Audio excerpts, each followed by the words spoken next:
अस्सलाम वालेकुम दोस्तों, कैसे हैं आप सब। Welcome back to study and career hub. आज हम करें क्लास 9 बायोलॉजी चैप्टर 3 बायोडाइवर्सिटी के शॉर्ट क्वेश्चंस, बिल्कुल आसान और इजी तरीके से, ताकि आप अपना बोर्ड का पेपर अच्छे से अटेम्प्ट कर सकें। So question number 1 is how does deforestation lead to desertification. ठीक है, सो सबसे पहले देखते हैं डेफिनेशन क्या है। स्टूडेंट, डिफॉरेस्टेशन का मतलब है जब ट्रीज और फॉरेस्ट लार्ज स्केल पे रिमूव किए जाते हैं और फार्मिंग या अर्बन यूज़ के लिए। ठीक है, अब दूसरा importance of forest, meaning forest क्यों ज़रूरी हैं।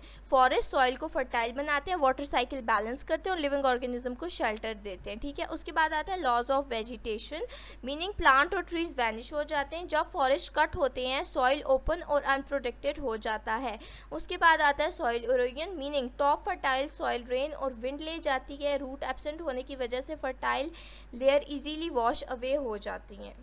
उसके बाद आता है water cycle disturbance, meaning rainfall कम हो जाती है। डिफॉरेस्ट्रेशन से ट्रांसपायरेशन कम होती है और रिजल्ट में बारिश कम हो जाती है। उसके बाद आता है reduce fertility, mean soil weak हो जाता है, सॉइल ड्राई हार्ड और क्रॉप्स के लिए अनलेस हो जाता है। उसके बाद आता है process of desertification, meaning fertile land desert बन जाता है। स्टेप बाय स्टेप ज़मीन एक बेरीन और डेजर्ट एरिया बन जाता है। उसके बाद आता है एग्जाम्पल क्या है, मीनिंग रियल केस पाकिस्तान में थरपारकर और चोलिस्तान डिजर्टिफिकेशन का स्ट्रॉन्ग एग्जाम्पल है।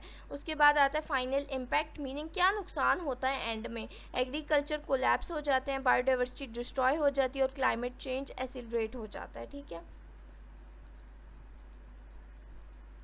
उसके बाद आते हैं नेक्स्ट क्वेश्चन पे, why is it the important for a biologist to understand biological classification. So सबसे पहले देखते हैं क्लासिफिकेशन है क्या। ठीक है स्टूडेंट, क्लासिफिकेशन का मतलब है ऑर्गेनिज्म को अरेंज करना based on similarities and different. उसके बाद आता है purpose of classification, meaning why we do it. इसका मेन पर्पस है ऑर्गेनिज्म की स्टडी को ईजी और सिस्टमैटिक बनाना। उसके बाद है simplify study, meaning learning become easy. Million of species को ग्रुप में डालकर बायोलॉजिस्ट ईजीली समझा लेते हैं। उसके बाद आता है show relationships, meaning link between organism. Classification से पता चलता है ऑर्गेनिज्म में क्या सिमिलैरिटीज़ और डिफरेंट है और किन एंसेस्टर्स से ये आए हैं। उसके बाद आता है help in evolutionary theory, meaning tracing, ये बताता है कि प्रेजेंट डे ऑर्गेनिजम्स के पुराने एंसेस्टर्स से एवॉल्व हुए हैं। उसके बाद आता है universal language, meaning scientific name help all scientist. Binomial nomenclature एक कॉमन सिस्टम देता है जहां एक ऑर्गेनिज्म को दुनिया भर में एक ही नाम से पहचाना जाता है। उसके बाद आता है practical use in medicine, making help for doctor and researches. Correct classification doctor को हेल्प करता है कि बैक्टीरिया आइडेंटिफाई करने में और एंटीबायोटिक्स बनाने में।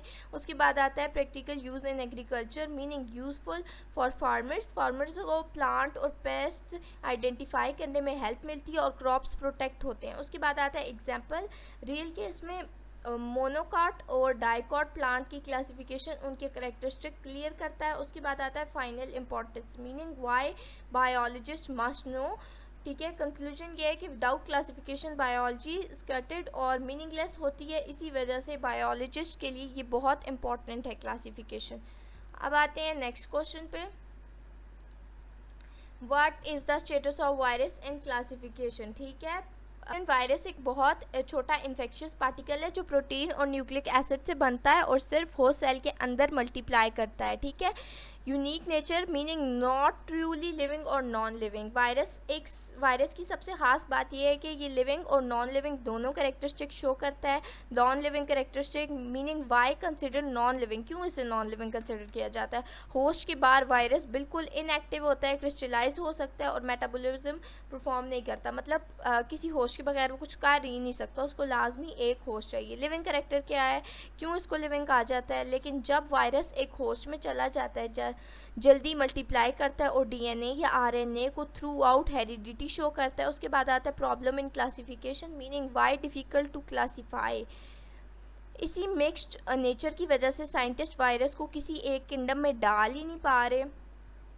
Not in 5 kingdom, meaning not the part of विटिकर system. ठीक है, विटिकर के सिस्टम में ये नहीं है, 5 किंगडम सिस्टम में वायरस को प्लेस नहीं किया गया क्योंकि वो फंजाई प्लांट्स एनिमल प्रोटिस्टा या मोनीरा में फिट ही नहीं हो रहा था। उसके बाद आता है separate place, separate place meaning special status of virus, इसलिए वायरस को एक अलग कैटेगरी में रखा गया है जो लिविंग और नॉन लिविंग के बीच में है। एग्जांपल है मतलब रियल लाइफ इसकी एग्जांपल है polio virus, influenza virus, HIV virus. HIV मतलब एड्स, ये सब होस्ट के अंदर हैं, होस्ट के अंदर रह के मल्टीप्लाई करते हैं। उसके बाद आती है इम्पॉर्टेंस, वायरस की स्टडी करना बहुत ज़रूरी है ताकि हमें वैक्सीन्स और मेडिसिन डेवलप कर सकें। उसके बाद आता है फाइनल स्टेटस, वायरस को बॉर्डर लाइन ऑर्गेनिज्म माना जाता है, ना पूरे लिविंग में आता है और ना पूरे नॉन लिविंग में आता है। अब उसके बाद आते हैं अपने नेक्स्ट क्वेश्चन पे, how can you differentiate between kingdom Monera and Protista. ठीक है, अब देखते हैं क्या kingdom Monera and kingdom Protista को।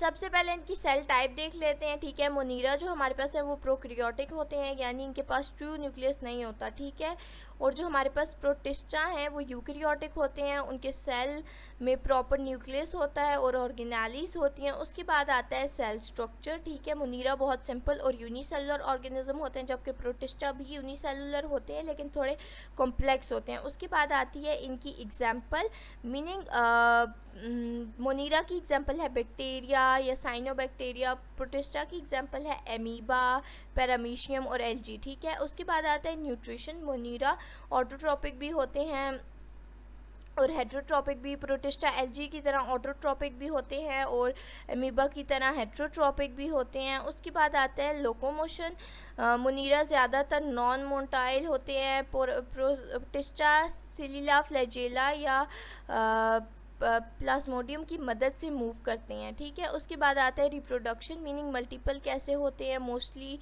एसेक्सुअली प्रोड्यूस करते हैं। उसके बाद सेल वॉल, मोनीरा में ज़्यादातर सेल वॉल होती है और प्रोटिस्टा में सेल वॉल नहीं होती। अब आते हैं नेक्स्ट क्वेश्चन पे,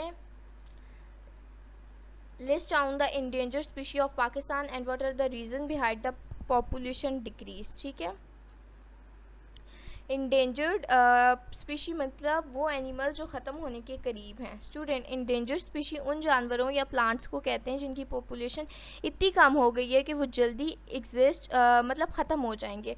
इसकी इम्पोर्टेंस क्या है, ये स्पीशी इकोलॉजिकल बैलेंस और फूड चेन मेंटेन करती है, अगर ये ख़त्म हो जाए तो नेचर डिस्टर्ब होगी। एग्जाम्पल क्या है, पाकिस्तान में इंडस रिवर की डॉल्फिन्स, मारहॉर्स, स्नो लेपर्ड और ग्रीन टर्टल इंडेंजर्ड हैं। उसके बाद आता है हैबिटेट लॉस, मीनिंग घर ख़त्म हो जाना। ठीक है, फॉरेस्ट और रिवर के कट और पोल्यूटेंट ज़्यादा हो गए हैं जिसकी वजह से जानवरों के होम्स डिस्ट्रॉय हो गए। उसके बाद आता है हंटिंग एंड पोचिंग, लोग एनिमल्स को होम, स्किन और मीट के लिए मार देते हैं और पॉपुलेशन बहुत कम हो जाती है। उसके बाद आता है पोल्यूशन, मीनिंग गंदा इन्वायरमेंट, फैक्ट्रीज़ का वेस्ट और प्लास्टिक रिवर्स में जाता है और एक्वाटिक एनिमल्स और मर जाते हैं। उसके बाद आता है क्लाइमेट चेंज, मीनिंग वेदर का change, global warming, glaciers melt कर होते हैं, रेनफॉल डिस्टर्ब होती है और स्पीशीज़ अपना हैबिटेट लॉस करती हैं। उसके बाद आता है over population of human, meaning human बहुत ज़्यादा हो गए हैं, ह्यूमन ज़्यादा जगह और फूड यूज़ करते हैं और जानवरों को एरिया चाहिए रहने के लिए, मतलब उनका एरिया कम हो रहा है। कंजर्वेशन एफर्ट मतलब सेव करने का तरीका, गवर्नमेंट और NGO जैसे बनते हैं, ब्रीडिंग प्रोग्राम्स चलाते हैं और हंटिंग बंद कर देते हैं। फिर उसके बाद आता है फाइनल इम्पैक्ट, मीनिंग अगर इंडेंजर्ड स्पीशी वैनिश हो जाएं, अगर ये जानवर ख़त्म हो जाए तो इकोसिस्टम कोलैप्स हो जाएगा और ह्यूमन भी सफ़र करेगा इसकी वजह से।